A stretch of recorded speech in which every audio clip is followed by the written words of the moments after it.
이제 그런 강의는 별로 원하시지 않으시잖아요. 홈페이지에 적혀있는 강의 이런 거 별로 관심 없으시잖아요. 그래서 논문을 다 봤는데 제가 지금 이제 PCC랑 이거 전부 다 논문 본 것들 설명드릴 건데 전부 티그린이 캔서 연구예요.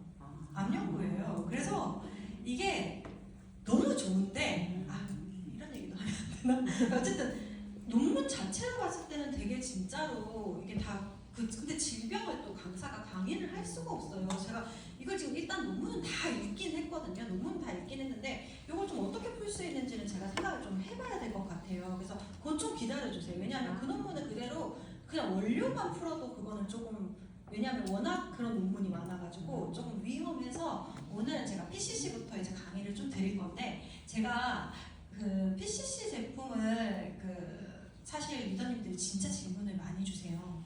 메타랑 뭐가 달라요?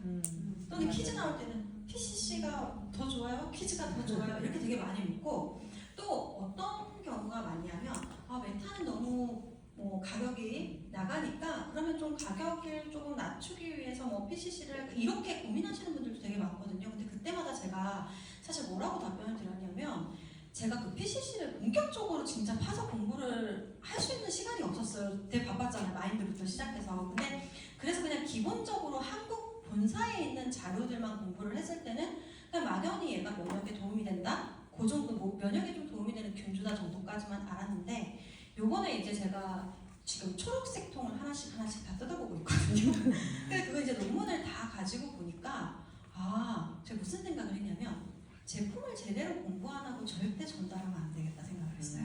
그래서 제가 그냥 면역에 좀 도움이 되고요. 그러니까 이걸 그냥 제가 막 정말 좋아요 막 이렇게 얘기를 하진 않았었거든요. 근데 제가 이게 논문 보고 되게 반성했어요. 그래서 그 부분은 제가 여러분들과 조금 나누고자 합니다. 집중되셨나요? 네. 보통 우리가 회사에도요 이렇게 각자 역할이 다 있어요. 마케팅 부서도 있고 또 뭐도 있죠. 뭐 디자인 부서도 있고 뭐 각각 다 하는 역할이 다르거든요. 근데 우리 유익균, 유산균이라고 하는 이런 유익균들은 역할이 다 똑같을까요? 다 다를까요? 똑같을까요? 다를까요? 달라요. 그리고 이제 보통 장에 되게 많이 있잖아요. 그쵸? 우리 이렇게 뭐 유익균들이나 유산균들이 다 장에 붙어 있죠. 장에 뭐 몇십 %가 거의 다 장에 있잖아요. 근데 장에 붙는 위치도 다 달라요. 되게 신기하죠. 그래서 모두 제각각 역할이 다르기 때문에 우리가 공부해야 되는 이유다. 이거 저한테 하는 말이기도 하고요. 리더님들께 얘기하는 것도 있고. 그래서 사실 PCC는 그럼 어디에부터 작용하는 건지를 제가 잠깐 설명을 드릴게요. 얘 뭘까요? 장이에요.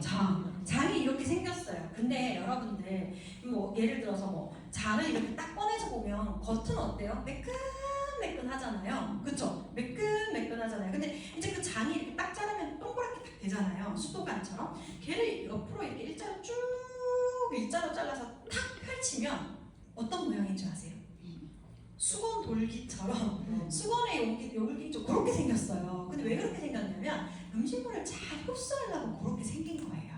그러니까 이제 보통 그래서 이렇게 생겼는데 옛날에 이제 보통 그래서 이제 그 장을 이렇게 쭉 잘라가지고 싹 다 보면 쫙 일정하게 육모가 이렇게 수건에 그 돌기처럼 이렇게 딱 돼 있는데 어떤 특정한 부분이 그러니까 쭉 일자로 되다가 어떤 이렇게 쭉 이렇게 육모를 이렇게 만져요. 쭉 육모를 만지다가 어떤 부분 살짝 올라가는 거예요. 그럼 또 이렇게 쭉 가다가 어떤 부분도 살짝 올라가는 거예요. 그래서 이게 뭐지? 이거 근데 스위스 의사 선생님이 발견한 건데 그때 당시에 이게 뭔지 몰랐어요. 그래서 근데 일단 여러분 발견하고 나면 무조건 뭐 해야 되는 줄 아세요? 내 이름 갖다 붙여야 돼요. 내가 발견했으니까. 그래서 파이어반이라고 하고 파이어반이니까 왜 파이어반이냐? 파이어라는 사람이 발견했어요. 이렇게 올라가다가 홀로 튀어나오는 부분이 파이어반이라고 하는데 이건 파이어라는 스위스의 의사 선생님이 발견을 한 거다라고 기억을 해주시면 되세요. 되게 신기하죠. 근데 어쨌든 이런 판들이 있는데 PCC와 관련된 균주가 여기에만 붙어요. 되게 재밌죠. 그러니까 다른 데는 안 붙고요. 이렇게 있다가 볼록 튀어나온 그쪽 부분에만 볼록볼록 붙어요. 되게 이상하지 않나요? 어쨌든 거기까지만 딱 기억을 하고 바로 넘어갑니다. 얘가 뭔데? 얘가 어디 위치에 있냐면 저기 그 회장이랑 거의 끝에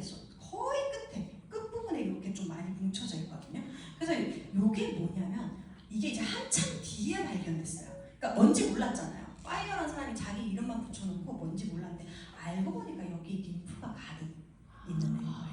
그러니까 우리가 장이 면역기관이라고 하지만 특정 부분들이 있어요. 여기서 얘가 뭐 하냐, 여기 면역 물질들이 막 이겨라 막 면역 물질들 만들고 면역세포 만들고 하는 그런 장소가 이 장소였던 거예요. 근데 이 PCC라는 균주가 여기만 딱 붙는 거예요. 그래서 면역에 도움이 되는 거예요. 이해가 되세요? 네. 아셨나요? 네.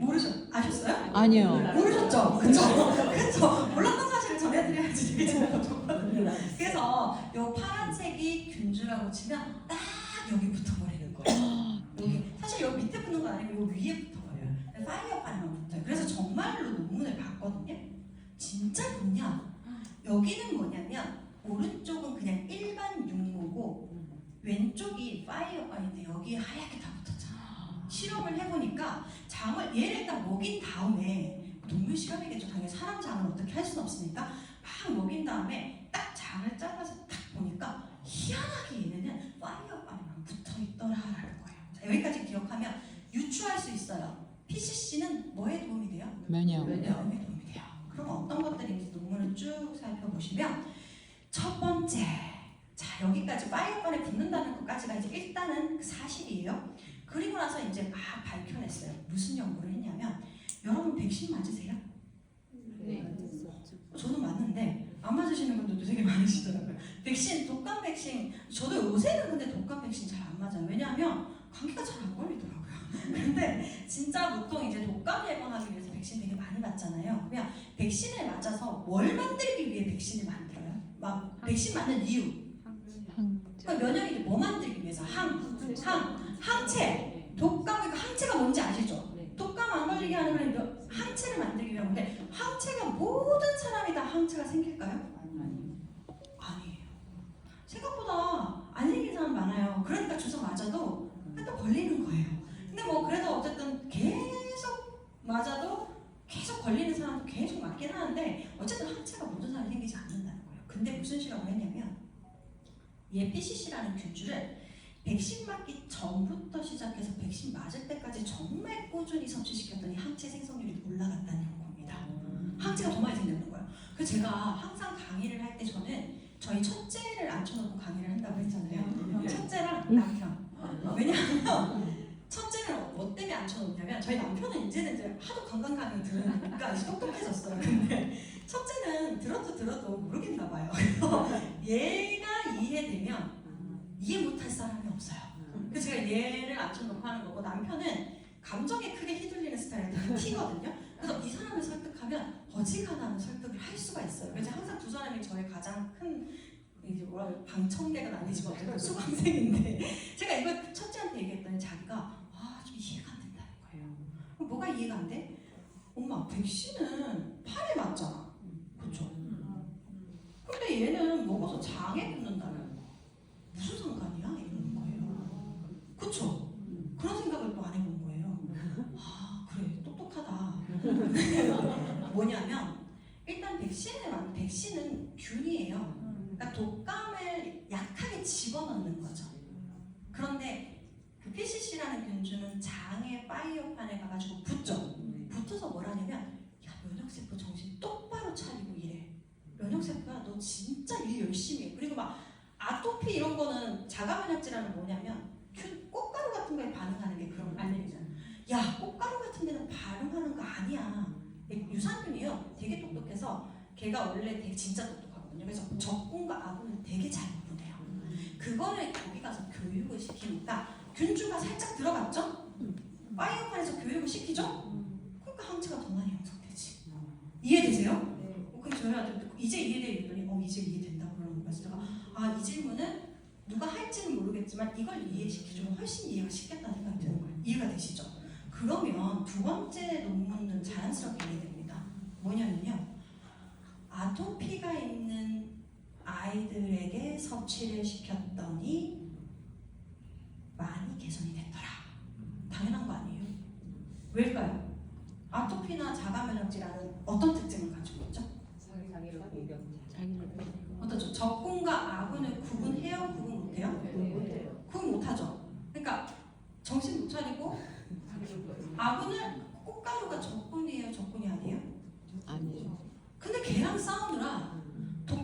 싸우는 게 그런 건 거예요. 이해가 되시죠? 근데 얘가 거기 붙어가지고 뭘 한다고 했어요? 파이어판에 붙어서 뭐 한다고 했어요? 꽃가루에 반응 좀 제발 하지 말라고 얘기를 하잖아요. 그러니까 이게 개선이 되는 거예요. 이해가 되시죠?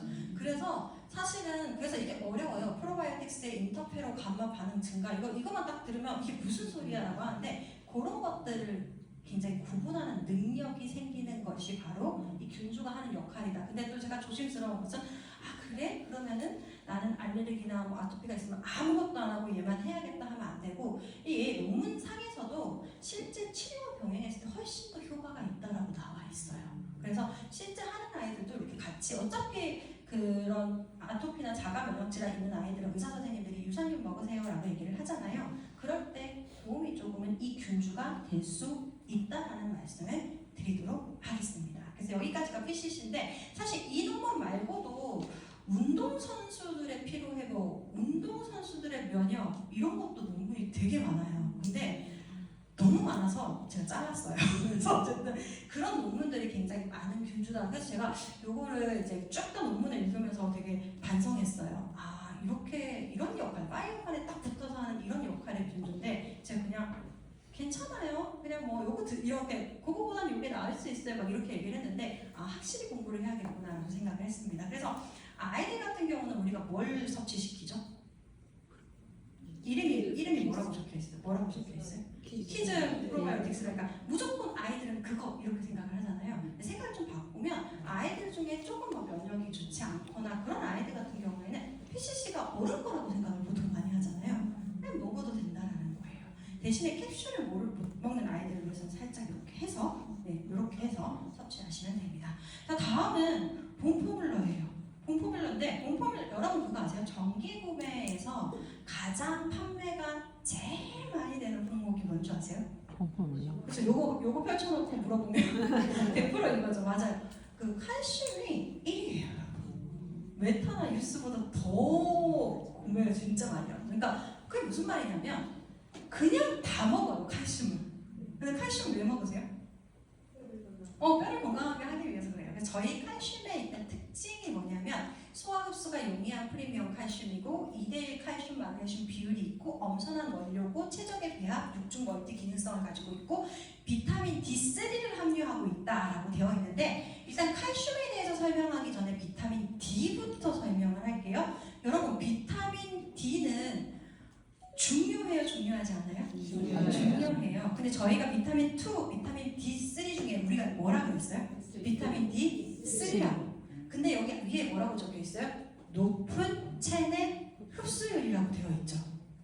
이게 무슨 말이냐면 무슨 근거로 이런 얘기를 하냐면 비타민 D3 같은 경우가 훨씬 우리 몸에 흡수가 잘 되는데 실험을 했는데 비타민 D2는 예를 들어서 제가 100을 먹었어요. 그러면 한 3일 뒤 좀 지나면 50도 떨어져요. 그런데 비타민 D3는 오늘 100을 먹었어요. 그럼 15일 뒤에 떨어져요. 이해가 되세요? 그리고 그 15일 뒤에는 25로 떨어지고 그 15일 뒤에는 12.5로 떨어지고 이런 식으로 떨어지는데 비타민 D2는 3일에 계속 반감기를 가지니까 계속 몸에 잔류를 못하고 흡수가 그만큼 안 되는 거거든요. 그래서 여러분들이 비타민 D를 선택하실 때 그냥 브랜드를 보고 설명하고 아니면 연예인을 보고 선택하거나 하는데 사실은 원료를 보고 선택을 하셔야 된다는 얘기를 제가 첫 번째 드리고 싶습니다. 그래서 비타민 D3가 들어가 있는 제품이다라고 보시면 되시고요. 칼슘, 마그네슘, 비타민 D, 비타민 C, 아연, 구리까지 6가지가 전부 다 뭐에 관계가 있는 거냐? 뼈와 관계가 있는 미네랄들이 모두 들어가 있다라고 보시면 되십니다. 자, 그리고 또 하나 제가 더 보여드릴 텐데 여기가 제주도라서 설명하기가 훨씬 더 쉬울 것 같아요.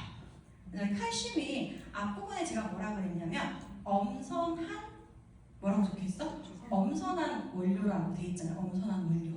자, 어떻게 엄선한 원료냐면 일단 저희가 실제적으로 아이슬란드라는 지역에서 이게 무슨 칼슘인지 혹시 아세요? 칼슘 종류가 여러 가지가 있잖아요. 저희 공부는 무슨 칼슘이에요? 해조칼슘이죠. 그러면 해조칼슘이면 원료가 뭐예요? 해조류죠. 그러면 여러분한테 제가 질문 드릴게요. 해조류 자체에 칼슘이 많을까요? 아니에요? 별로 없을 것 같다. 그러니까 맞아요. 제가 역시 질문의 의도를 딱 파악했어. 보통 해조 칼슘이니까 해조류에 칼슘이 많다 생각하지만 해조류에는 그렇게 칼슘이 많지 않고 바다에 많아요. 바다에 칼슘이 많은데 그렇기 때문에 어떤 해조류가 중요한 게 아니라 어느 바다 해조류가 중요한 이유예요. 이제 이해되세요? 자, 그러면 두 번째, 왜 우리는 아이슬란드 지역의 이 해조류를 사용을 했느냐? 일단 지도를 보시면 동그랗게 되어 있어요. 보이시나요? 네. 여기는 바다니까 더 잘 아시죠? 어때요? 되게 이게 완만한 바다예요? 아니면 되게 뭔가 이렇게 엄청 이제 올라가서 엄청 그쵸? 막 이렇게 돼 있죠. 뭐 이렇게 들어가기 쉽지 않은 이런 바다 특징 혹시 아세요? 유장님들? 맞아요. 물살이 되게 세요. 그럼 물살이 센 게 왜 중요하냐면 해조류가 이렇게 심겨져 있잖아요. 바다가 와서 해조류를 많이 때릴수록 칼슘이 더 많이 붙어요. 착착착 이게 이해되시죠? 그죠? 이제 이해되세요? 그래서 해조류라고 무조건 칼슘이 많은 게 아니라 해수 뭐 조류와 해류가 별로 없는 바다의 해조류는 그렇게 칼슘이 많지가 않아요. 쉴 새 없이 파도를 쳐야지 칼슘이 아주 야무지게 붙을 수가 있어요. 이해되시죠? 그리고 두 번째, 또 리더님들 제주도니까 물어볼게요. 이렇게 생긴 바다들의 또 특징 뭐 없어요? 이렇게 생긴 바다들의 특징? 청정. 아, 청정. 사람 잘 못 들어가요, 저렇게. 저 어차피 저기 아이슬란드 저쪽에 저쪽 인근이 인구 밀도가 283명밖에 안 살아요. 283명밖에 살지도 않고 저렇게 되어 있는 그 바다의 특징이 조류 해류도 되게 센데 그 심해에다가 또 뭐가 있냐면 수온이랑 바다 온도 되게 낮아요. 근데 그게 왜 중요하냐면 뭐 일단 오염물질이 안 퍼지는 것도 있지만 여러분들 식물은요 따뜻해야 잘 자랄까요? 차가울수록 잘 자랄까요? 차가울수록. 따뜻해야 잘 자라요. 온난한 기후에 쑥쑥 자라요. 근데 쟤는 저렇게 차가우면 자라는 속도가 되게 더뎌요. 그럼 왠지 안 좋을 것 같잖아요. 천천히 자라니까 훨씬 더 야무지게 칼슘을 오랫동안 맞으면서 쫀쫀하게 다 가지고 있을 수 있어요. 이해가 되세요? 이제 완벽하게 이해되셨지? 그래서 해적 칼슘이라고 다 좋은 건 아니고 어디가 되게 중요하다는 거예요. 사실은 어디가 중요하다는 건 저런 바다도 있지만 땅, 식물은 진짜 출신지가 되게 중요하거든요. 땅의 미네랄을 가져오는 거기 때문에 그래서 이런 부분에서 저희가 선별을 했다라고 기억을 해주시면 됩니다. 그래서 그 해조류가 딱딱하잖아요. 칼슘 붙어서 그래요. 걔가 이렇게 산호처럼 딱 되는 게 원래는 그렇게 생긴 애들이 아니었어요. 원래 이렇게 있는 애였다가 얘네들이 막 파도를 치면서 붙어버리니까 그렇게 되는 거다라고 기억을 해주시면 되십니다. 그리고 저희가 이제 GPS 매핑 기술로 수압 위치를 추적해서 지속 가능한 관리인데 이건 GPS 매핑 기술은 뭐냐면 정말 저기에서 가져온 건지에 대한 그거 기술 추적을 계속 하고요. 두 번째는 뭐냐면 저희가 어쨌든 지속 가능한 뭔가 선의의 힘으로 저희가 실제적으로 하잖아요. 그래서 너무 많이 뽑아버리면 생태계 파괴가 있을 수 있어서 그것들의 개수를 관리한다고 GPS 매핑 기술을 가지고 있고 그리고 되게 재밌는 거는 보트로만 수확해요. 네, 보트로만. 네, 왜냐하면 최소한의 해적 교란을 막기 위해서 보트로 한다. 그래서 그런 거에 대해 비하면 저희 그 본포뮬러가 가격이 비싼가요? 싼가요? 싸지 않나요? 그렇죠. 저도 공부하면서 구매했어요. 그래서 바로 구매를 했습니다. 자, 그 다음에 이제 라이프팩에 대한 설명을 좀 드릴게요. 이렇게 이제 라이프팩은 뭐 과학을 바탕으로 한 오이명, 빨보원 영양 성분을 배합을 하고 있고 실제적으로 이제 뭐 비타민 B2, 비타민 B1, 구리, 칼슘, 철분, 요오드, 비타민 E, 비타민 A, 비오틴, 엽산, 나이아신 쭉쭉쭉쭉 이런 애들로 다 구성이 되어 있다라고 보시면 되세요. 그래서 실질적으로 이제 10년 이상 오랜 기간 연구를 통해 개발이 됐고 13가지 비타민, 원활한 생리 기능 조절을 위한 9종의 미네랄, 6가지 식물 영양이 소모되어 있는데 단순히 제가 이거를 일일이 나열하려고 말씀을 드린 건 아니고 여기까지만 딱 설명을 들으면 그러니까 리더님들이 그냥 비타민 미네랄이네? 식물 영양소가 들어가 있구나. 딱 그 정도까지만 생각을 하실 거예요. 근데 제가 조금 다른 점을 설명을 좀 드리자면 리더님들 이 강의는 제가 뭐 여기저기서 해서 들으셨던 분들도 있을 거고 처음 들으시는 분들도 계실 텐데 비타민을 만드는 데까지 걸리는 시간 아니면 이렇게 질문해 볼게요. 리더님들이 지금 나가가지고 비타민 미네랄을 만들어서 팔고 싶어요. 팔 수 있을까요? 팔 수 없을까요? 만들어서 파는 거 있어요? 그쵸, 있어요. 그렇지, 저도 나가서 할 수 있고 리더님들도 나가서 만들어서 판매할 수 있어요. 돈이 문제지. 왜냐하면 채소 수량을 맞춰야 되거든요. MOQ를 맞춰야 되거든요. 그 채소 주문 수량만 맞추면 누구나 만들 수가 있다라고 보시면 되세요. 그러면 얼마 정도 기간이 걸릴까요? 기간 1년? 오늘 당장 가능해요. 오늘 당장 된다고요? 오늘 당장 진짜요? 오늘 당장은 안 되고 물론 뭐 만들어 놓은 걸 가져올 수는 있겠어요. 최소한 1개월? 2개월 정도까요. 그러니까 한마디로 보면은 비타민 미네랄은 워낙 오래전부터 이어온 원료다 보니까 굳이 인체 적용 시험이 필요하지는 않습니다. 굳이 실험이 필요 없어요. 그러니까 물론 마인드 360이나 이런 것들은 처음 나오는 거기 때문에 저희가 인체 적용 시험을 했지만 비타민 미네랄은 정말 옛날부터 이어오던 거기 때문에 인체 적용 시험은 의무는 아니에요. 근데 뭐가 의무냐면 안정성 검사는 무조건 하셔야 돼요. 안정성 검사는 해야 돼요. 근데 그런 건 의무가 아니라는 거예요. 자, 그런데 우리는 여기부터는 또 제품과 이어서 말하면 안 된대요. 이거 논문은 어쨌든 여러분들이 근데 감은 오시죠? 뭔지 영어로 적혔으니까 모르겠지만 제가 뭐에 대해 설명했으니까 이게 뭔지는 아시겠죠? 모르시는? 앞에 보여드렸잖아요. 그쵸? 여기 보여드렸잖아요. 그쵸? 이거에 대한 연구인데 자, 인체 적용 시험은 할 필요가 제가 없다고 말씀을 드렸어요. 그렇게 전혀 할 필요가 없어요. 근데 무슨 실험을 저희는 했었냐면 여러분 비타민을 먹으면 왜 먹어요? 항산화를 위해서 먹고 얘가 먹으면 어디로 가려고 먹어요? 변으로 내보내려고 먹어요? 아니면 세포로 가려고? 세포로 가려고 먹어야 돼요. 그러면은 얘가 최소한 어디에 떠다녀야 돼요? 우리 몸에 혈액에 떠다녀야 돼요. 그러니까 뭐냐면 요거 먹고 나서 혈액에 진짜 비타민이 있는지 검사를 한 거예요. 6주를 먹여놓고 6주 정도를 먹여놓고 한 그룹에게는 밀가루를 주고 한 그룹에게는 비타민 미네랄을 주고 저희가 이게 어쨌든 제품으로 검사를 한 거거든요.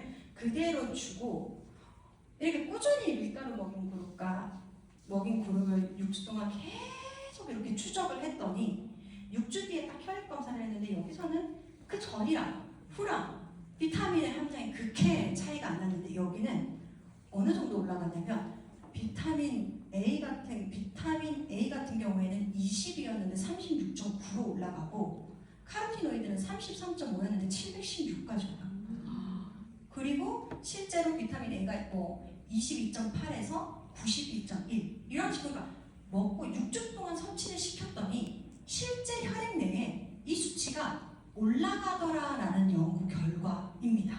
그래서 저희는 어떻게 보면 어떤 차이가 있나요? 라고 물어보면 먹고 흡수가 돼서 혈액에 떠다니는 비타민이다라고 표현을 할 수가 있다는 거예요. 그리고 또 하나는 그럼 여러분들이 이렇게 생각하실 거예요. 아니 뭐 당연한 거 아닌가? 그렇지 않아요? 아니 먹고 흡수되는 게 당연한 건데 흡수가 안 되는 것도 있어라고 생각하실 수 있는데 생각보다 사람들 몸에는 흡수시키는 게 되게 어려워요. 그래서 여러분들이 건강기능식품 발달이라고 말하기 그렇고 건강기능식품 기술의 개발 막 이렇게 나오는 것들의 대부분이 새로운 원료를 개발하는 것보다 더 사람들이 심혈을 기울이는 게 흡수율이거든요. 그러니까 무슨 공법, 미포정보 막 나오잖아요. 저희는 그냥 깔끔하게 검사를 했다라고 기억을 해주시면 되세요. 그래서 그렇게 검사를 하기도 하고 그렇다라고 봐주시면 됩니다. 그래서 이런 부분이 있다라고 봐주시면 되시고 어쨌든 이렇게 보시면 이제 저희가 항산화를 위해서 우리는 이제 비타민을 꾸준히 매일매일 섭취를 한다라고 기억을 해주시면 됩니다. 그 이유가 뭐냐면 우리가 그 항산화 성분을 섭취하는 이유가 뭘 막기 위해서예요. 뭘 막기 위해서. 노화도 활성 산소를 막기 위해서 이런 섭취하는 거잖아요. 근데 하루에 활성산소 공격을 한 몇 번 정도 받는 줄 아세요? 예? 3만 번? 한 100조 번 정도 받는데요. 100조? 네, 100조 정도 받는데요. 100조 정도 받는데 그럼 이런 비타민, 미네랄이나 아니면은 뭐 카로티노이드나 이런 성분들이 무슨 역할을 하냐면 튕겨내는 역할을 해요. 그러니까 공격받는 거를 막아주는 방패 같은 역할을 하는 거거든요. 그렇기 때문에 여러분들이 아침에 나오실 때 일단은 100조 번 정도 공격을 당한다고 생각하고 나오셔야 되거든요. 그때 방패를 하고 나오느냐 안 하고 나오느냐의 차이는 생각보다 되게 크다라고 기억을 해주시면 되세요. 그래서 이렇게 비타민은 정리를 하고요. 다음은 저희 이제 G3에 대해서 설명을 좀 드리려고 합니다. G3 많이 드시나요? 네. G3 드시면 좀 불편하다 하시는 분 없으세요? 좀 불편하다 G3. 없으세요? G3 전혀 아니 먹는 게 불편한 게 아니라 뭐가 좀 불편하지 않나요? 위에 떠 있는 기름이 기분이 별로예요? 기에 떠 있는 기름 또 이게 약간 액상이라서 좀 불편하지 않아요? 전혀 안 불편하. 저희도 하긴 이렇게 개별이 돼 있으니까. 근데 액상인 이유가 있거든요. 뒤에 설명드릴게요. 액상인 이유도 있고 그 기름이 떠 있는 이유도 있어요. 일단 먼저 G3의 원료들을 보면 객, 시베리안 파인애플, 차이니즈 리슘, 그리고 실리 이렇게 4가지 성분으로 들어가 있다라고 봐주시면 됩니다. 자 그런데 얘 같은 경우는 액상으로 만든 이유가 있어요. 근데 액상이 진짜 불편해요. 영어로 돼 있으니까 그냥 안 보셔도 되고 액상으로 만든 게 되게 어떻게 보면은 왜 불편하냐면 저희가 그 배송하다가 진짜 많이 깨요. 그쵸? 그러니까 리더님들 그게 불편하다는 거예요. 그러니까 먹는 것도 안 불편하고 근데 얘가 배송 중에 진짜 많이 깨지거든요. 그래서 저희가 이거를 판매를 해도 그 복구 비용이 되게 진짜 생각보다 복구 비용이 그 다시 환불해주고 이 비용이 있잖아요. 다시 보내주고 그 택배비도 들고 이것도 들잖아요. 그러니까 생각보다 얘가 판매를 많이 해서 이윤을 좀 남기는 제품이 있는가 하면 얘는 사실 그런 비용 때문에도 사실 그렇거든요. 그러면 여러분들이 생각하셨을 때 파우더로 만들면 되지 막 이런 생각이 들잖아요. 근데 파우더보다 액상의 흡수가 훨씬 좋기도 한데 빠르기도 한데 뭐가 있냐면 여기 보면은 일단은 저희가 객이 이렇게 생겼거든요. 혹시 베트남 가셔서 객 드셔보신 분 계세요? 한 번도 안 드셔보셨어요? 저도 안 먹어봤는데 보통 이제 객을 먹으면 저 노란 부분을 좀 대부분 이렇게 안에 빨간색들을 파내고 노란 부분을 좀 대부분 먹거든요. 근데 우리가 진짜 선택하는 영양소의 90%는 저 빨간색에 다 들어가 있어요. 근데 저 빨간색이 오일리예요. 오일이가 약간 기름이 돼 있어요. 그래서 여러분 G3 병 위에 기름이 둥둥둥둥 떠다니는 건데 이걸 파우더로 만들어 버리면 보관이 안 돼. 그러니까 이게 저희가 사실은 저희도 되게 고민 되게 많이 해요. 이걸 액상으로 그냥 만들면 유리병이니까 깨지지 그 액상이니까 또 유통기한도 파우더로 해버리면 진짜 더 길어지거든요. 근데 액상은 유통기한도 그렇게 타이트하잖아요. 근데 이제 그렇게 만드는 이유가 그런 이유다라고 기억을 해주시면 됩니다. 그래서 저희가 일부러 그러는 것은 아니다라고 기억을 해주시면 되세요. 자 그러면 여러분들 이제 실제적으로 이 빨간 부분 이 아릴이랑 사실 이 이름 명칭은 아릴이라고 하거든요. 아릴 이 부분에 영양소가 집중이 돼 있다라고 기억을 해주시면 되십니다. 그럼 제가 이제 G3를 이제 소개하고 지금 소개까지 드렸고 소개하면서 요거 하나를 좀 설명을 좀 드리려고 해요. 요거 뭐냐면 여러분들 아까 제가 그 본포뮬라 얘기하면서 해존 칼슘이 해조류 자체가 중요하다고 했어요? 아니면은 바다가 중요하다고 했어요? 바다가 중요하다고 했잖아요. 근데 여러분 후속유전학이라는 말 아세요? 네. 어떻게 언제 많이 쓰세요? 후속유전학? 무슨 강의할 때 많이 안 쓰세요? 무슨 강의할 때 많이 쓰세요? 뇌할 때도 많이 쓰고 그래요. 저희 맨날 무슨 강의할 때 후속유전학 되게 많이 쓰시던데 에이질락. 그 강의할 때 후속유전학 많이 쓰시죠. 후속유전학이 뭐죠? 그렇죠. 그러니까 우리가 보통은 DNA가 모든 걸 결정한다 하지만 사실은 내가 뭘 먹고 어떻게 생활하느냐에 따라서 발현되는 유전이 다르다라고 얘기하는 걸 우리는 후속유전학이라고 하잖아요. 후속유전학 중요해요, 중요하지 않나요? 완전 중요하죠. 그래서 우리 결혼할 때 뭐 보라 그래요? 뭐 보라 그래요? 재산 보라고요? 뭐 보라고요? 집안 보라고 하잖아요. 근데 그 집안이 돈 이런 게 아니라 뭘 보라고 하냐면 그 부모님의 신성이나 혹은 그 부모님이 쓰는 언어나 가정의 환경이나 양육 환경을 보라는 게 크게 말해서 집안을 보라는 말이거든요. 근데 식물은 집안을 봐야 될까요? 안 봐야 될까요? 누가 더 많이 봐야 될까요? 식물이랑 사람 중에. 사람이랑 식물 중에 누구를 더 집안을 봐야 될까요? 질문이 이렇게 둘 다 봐야 되는데 누가 그럼 더 민감할까요?